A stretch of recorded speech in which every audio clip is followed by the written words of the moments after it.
We had fun on the break, and poor Sebastian Salicru from Australia is with us. He can't hear us, so but he can talk. So we're actually going to send him a question via Post-it. So we're going the old-fashioned Buffalo way in a minute. And so we welcome back to the forum. This is the second part of the forum on world creativity. And we have Marci Segal and Randah Taher with us. I knew I was going to mess it up. And Sebastian Salicru by Skype. So thank you. And we were just told, oh, and by the way, thank you, Mary Murdoch. We know that you're watching. Hi, and Mary. You texted us and said, and Pat says hello, Mary. Just want to let you know. And all of you who are online with us now live, we're really, really thrilled that you're with us, and we can't wait to but we're keeping our clothes on, okay? Yeah, this is going to be. So I think we have a caller coming in. Is that correct, Pat? We're going to check and see if we have a caller. I have a caller right here. We don't know caller yet. Okay. Okay, then we're going to make up a question for Sebastian. We can make up callers. We can make up callers. Oh, callers. Okay. So what would we like to ask Sebastian? Because he only gets this on a Post-it. So somebody give me something. What do we want to ask Sebastian? He's a business consultant in creativity. Psychologist, right? Psychologist. And working in organizations, built his own business. I wonder what his biggest obstacle is. To know more about what are the exciting things that he sees. What is the change that he sees through his work? Okay. What more about what change you see through? Thank you for the question. Uh-oh, I spelled through wrong. Through. You'll still be able to read it. Your work. Exciting thing. All right, let's put it up here. What change you see through your work? More about what change? More about what change you see through your work? Okay, what change for me, for my client? Exciting thing. Let's make it for client. How's that sound? More about what change you see through your work?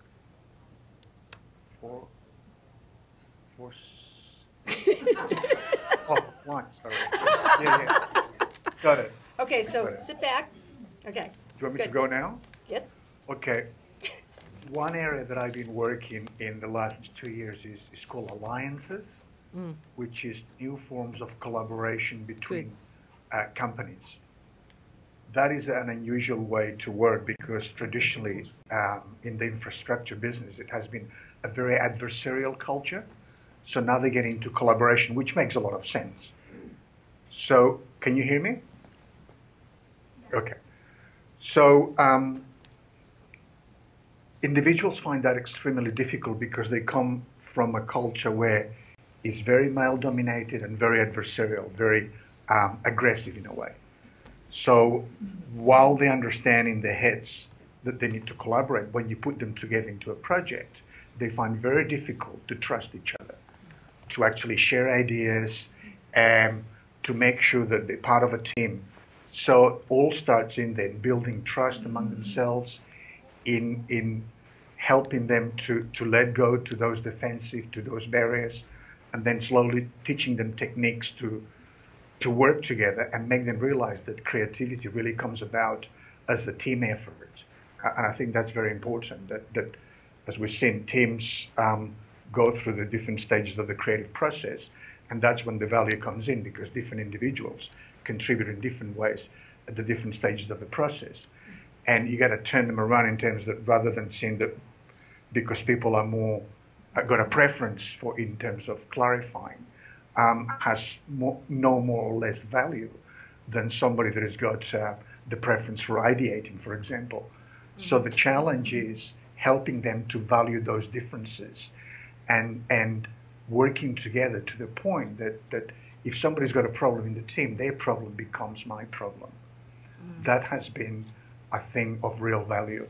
And it sounds simple, but it's very difficult work, at least in the industries that I work in. which had been traditionally, as I said, male-dominated, very adversarial, and to a degree, very aggressive. But because of the demands of the market now, it makes sense to actually collaborate than actually go against each other. And interestingly enough, we see this trend in the global economy, going back to the example of Obama's trying to do, is about collaboration, is the new paradigm of the future, I think. Yes, all right. Did that answer the question? Yes, Okay. yes, thank you. All right. Anyone like to add to that a bit about some of what you see through your work, the kind of benefits for clients? They're happier.